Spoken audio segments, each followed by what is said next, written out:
happening today? What could be major traffic tie-ups as President Trump comes to Los Angeles? The president is paying Southern California a quick visit for a Republican fundraising event. Good morning, Rachel. John, that's right. President Trump will visit California, and that means that there's going to be traffic delays here around LAX and the South Bay, and also some flight restrictions. The last time President Trump was in California was 18 months ago following the Eaton and Palisades fires. Governor Newsom pointing out on X that the president is coming not to deliver the federal disaster aid wildfire survivors have been waiting for, but rather to raise money for himself and attack California with what he calls the same tired falsehoods.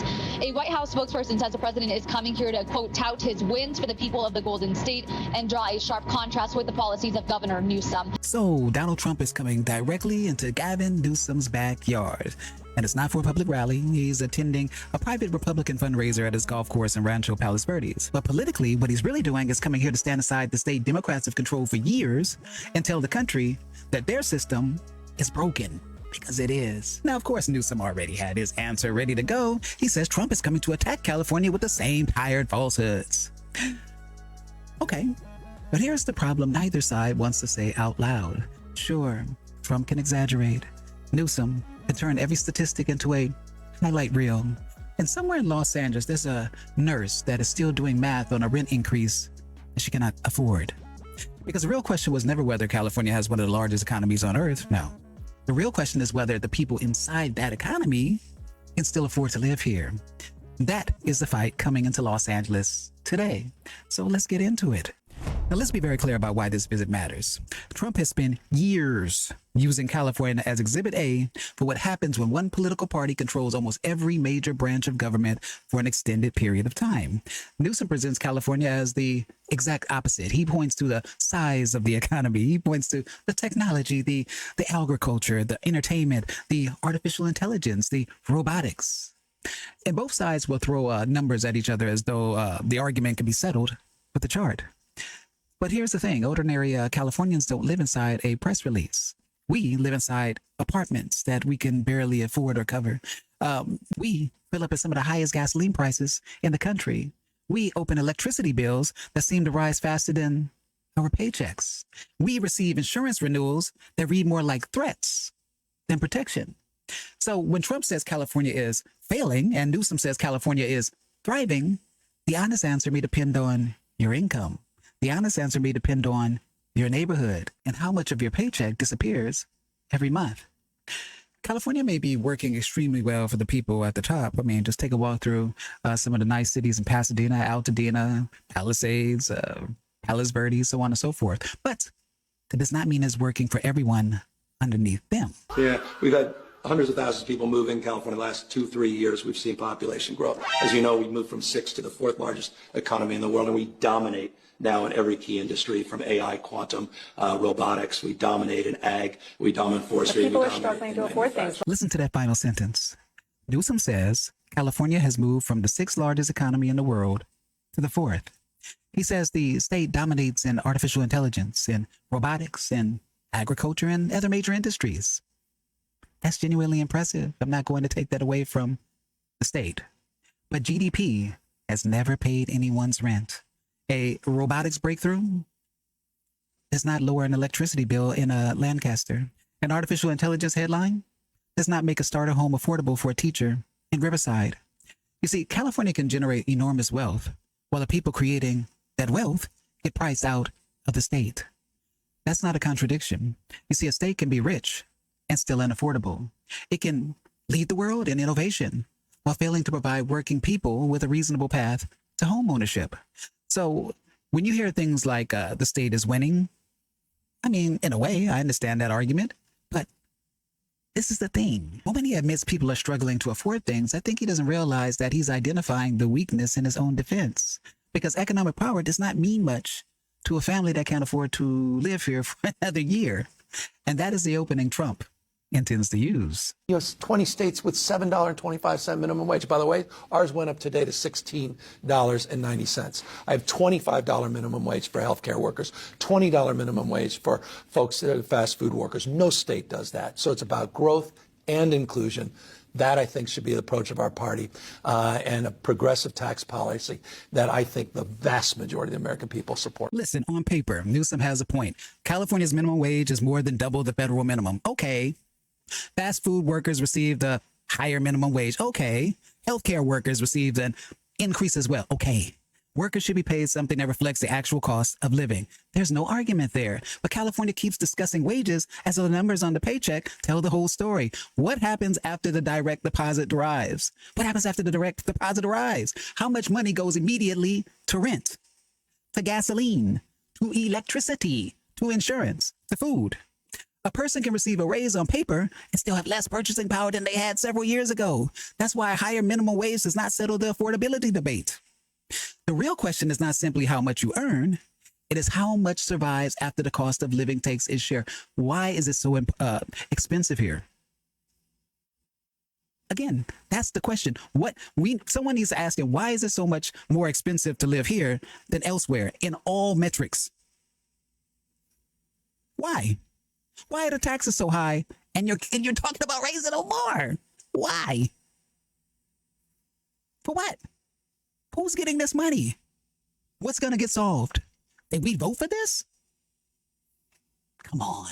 They say, oh, our state has like a higher minimum wage. It doesn't really mean anything when things cost insanely high in those states. There's some industries in California where you can make $20 an hour minimum. Does that matter when the median home price is $800,000? Tell me, is having the highest gas tax in the whole country helping the middle class and the poor people? The price of gas in California is literally $2 higher than the national average. And you can't blame that on Trump. California is one of the states with the biggest net migration losses in the whole country. And affordability and the cost of living is one of the big reasons why. That's the thing people don't talk. And the crazy part is,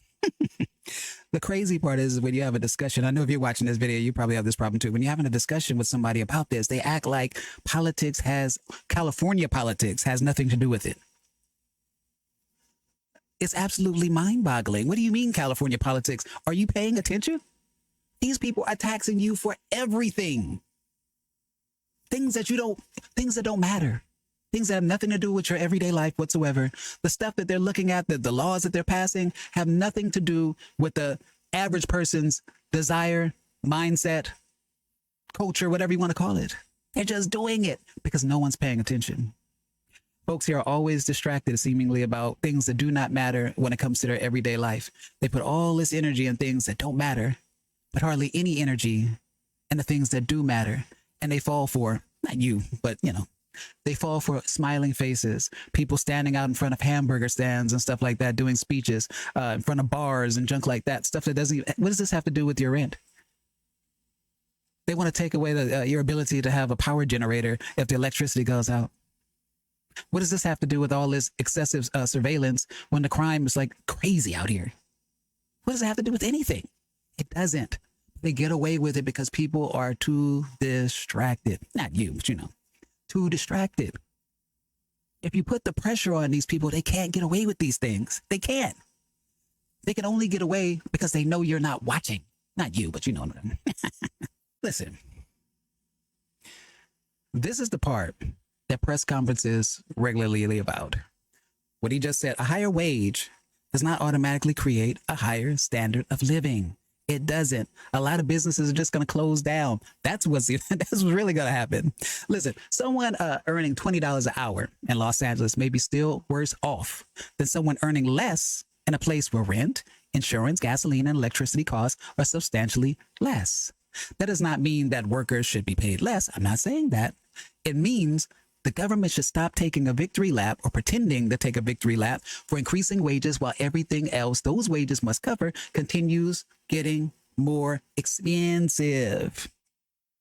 You cannot create an economy where someone needs $20 an hour just to remain broke, and then call that progress. And this is no longer a minimum wage problem. It's not. Our teachers feel it. Our nurses feel it. Small businesses owners feel it. They feel it because they have to pay these exorbitant wage hikes, but then they have to pay insurance. And not to mention, and they have food trucks and stuff like that they're allowing to park in front of their restaurants. Middle-class families who believed they were doing everything correctly now watch homeownership move farther and farther away every single year. That is why affordability may be Trump's strongest argument against Newsom. Not because Trump created every positive development in California, but not because Newsom personally caused every negative one, but because Californians can feel the cost of these decisions in their own bank accounts. And so what, is the state of California just going to continue to borrow against itself? Is it going to continue to raise taxes and drive people out of the state, creating less revenue to the state? And all the while, the state budget is going to implode. So those are some strong words. To be fair, that's the commentator's prediction, not an established fact. We just got to be fair, you know. But remove the dramatic language and the underlying question still remains legitimate. How long can California answer financial problems with the same tools? Huh? Another tax, another bond, another spending package. California collects enormous amounts of revenue, It also carries enormous obligations. And whether the state faces a deficit, taxpayers repeatedly hear that somebody needs to contribute more. Businesses pay more. Workers pay more. Consumers eventually pay more through higher prices. Those costs do not remain in Sacramento. They're passed down through the economy, sometimes through higher prices, sometimes through fewer jobs, sometimes through companies deciding that operating somewhere else just makes more sense.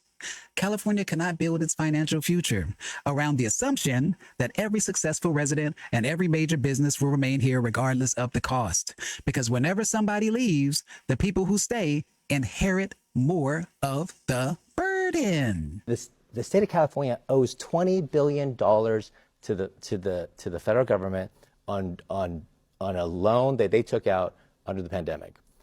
That money was stolen by international cartels. It went to prisoners in California.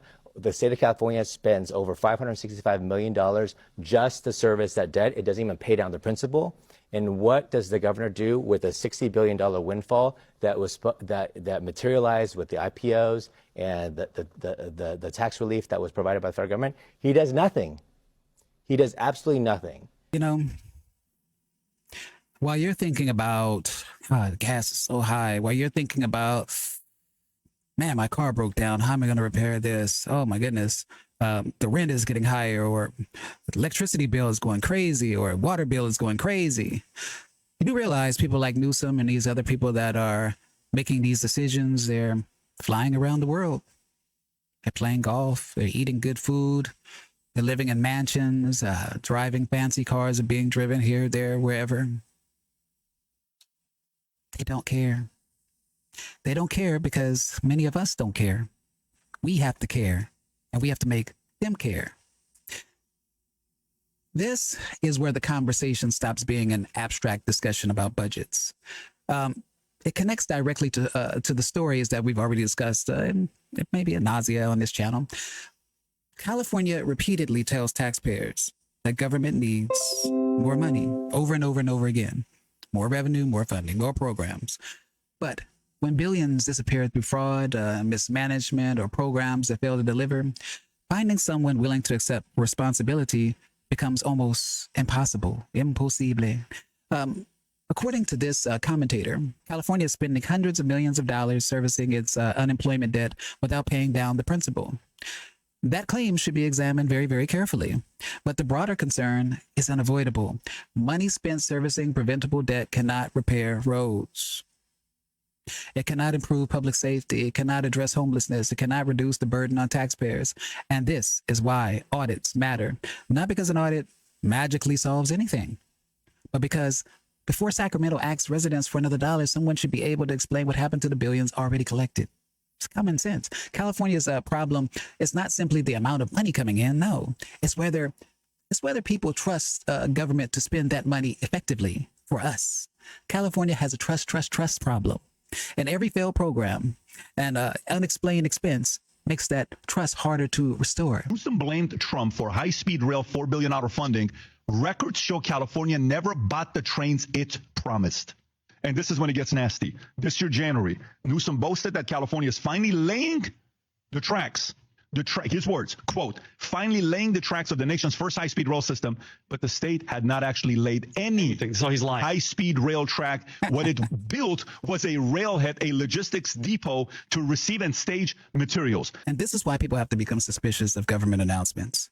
The headline makes it sound as though California is finally laying track for the high-speed rail system voters were promised years ago. Now, I have my own opinion on this high-speed rail system. I think that there is a better use of money when it comes to transportation, but that's neither here nor there.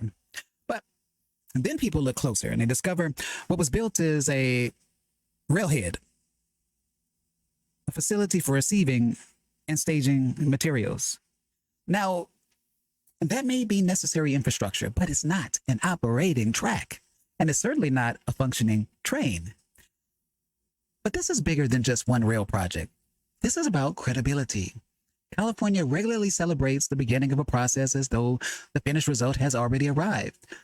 Officials like to announce the plan. They like to announce the funding. They announce the big groundbreaking. They announce the agency assigned to oversee the plan. Oh, joy. And years later, taxpayers are still waiting for the results. Or actually, most taxpayers will forget. And that's what they're counting on. Then government officials act surprised when people no longer trust the next announcement. Well, those of us who are paying attention. But here's the part that makes people very, very uncomfortable. Now, you can dislike Trump if you like. That's fine. You can distrust him. You can oppose his policies. And some of his criticism of California can still be valid. California is unaffordable for an enormous number of people. Government programs have repeatedly failed to deliver the results taxpayers were promised. Residents have legitimate questions about where their money is going. And many Californians no longer believe the people running Sacramento understand what daily life actually costs or even care. But correctly identifying a problem does not automatically prove that your solution will work. That is the trap of partisan politics.